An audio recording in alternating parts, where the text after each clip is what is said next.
This is a chart comparing the economic output of entire nations against the capital expenditure of just 5 tech companies: Sweden, Argentina, and then the hyperscalers. Microsoft, Google, Meta, Amazon, and Oracle are pouring a projected $646 billion into artificial intelligence infrastructure by 2026. Over the last 3 years, the market has handsomely rewarded this pivot.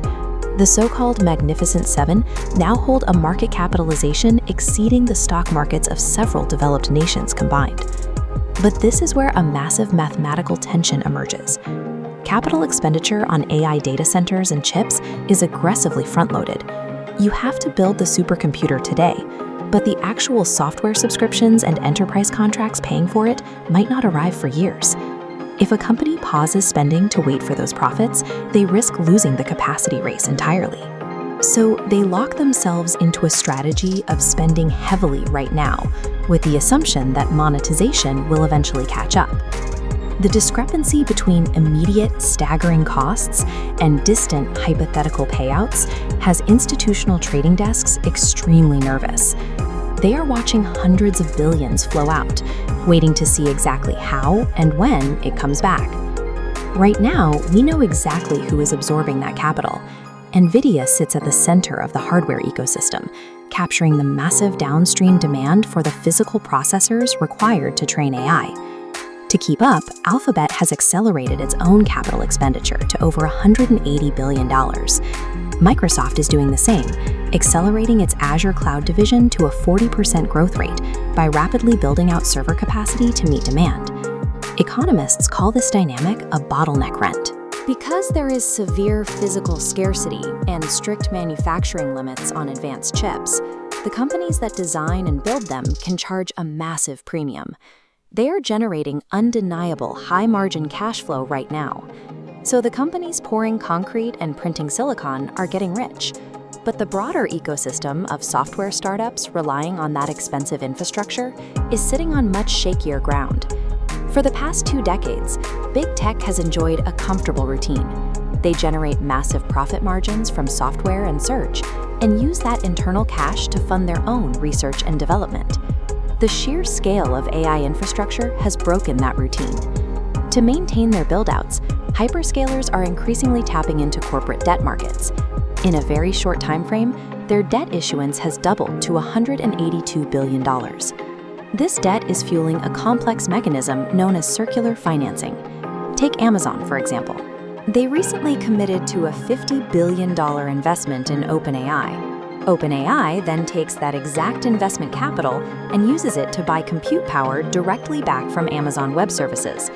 The money moves from Amazon's balance sheet to the startup and right back to Amazon as cloud revenue. When growth is funded by internally generated cash, a sector is resilient. But when it relies on swelling corporate debt and circular money looping between partners, a seemingly healthy tech expansion morphs into a highly leveraged systemic financial risk. This 3-tiered pyramid maps the AI value chain. The bottom semiconductor floor is structurally sound, profiting from bottleneck rents and scarcity. The middle cloud tier uses defensive capital expenditure to retain workloads. The top application layer concentrates speculative risk, relying on unproven models. If startups fail to convince consumers to pay, they stop buying cloud space. Without that revenue, the entire structure cracks under its own weight. So asking if artificial intelligence is a bubble is the wrong question.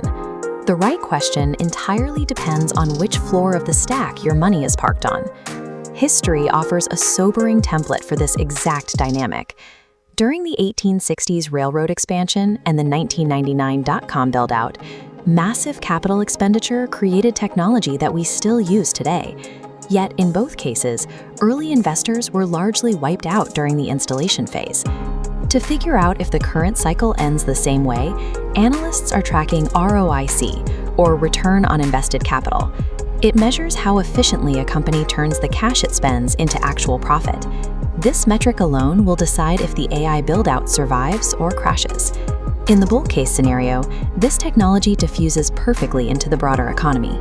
Corporations see massive, immediate productivity gains, and they happily pay for software, entirely justifying the $700 billion infrastructure spend. The bear case is the opposite. The application layer fails to find a profitable business model. Consumer interest stalls, and the hyperscalers are left holding billions of dollars in rapidly depreciating servers.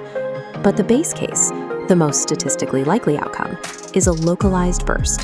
The highly speculative startups at the top of the stack get wiped out, while the Magnificent Seven absorb the shock, surviving off their fortress balance sheets and existing search and software revenues. Ultimately, building the infrastructure of the future is a guarantee of technological progress, but it rarely guarantees that the original builders get to keep the wealth.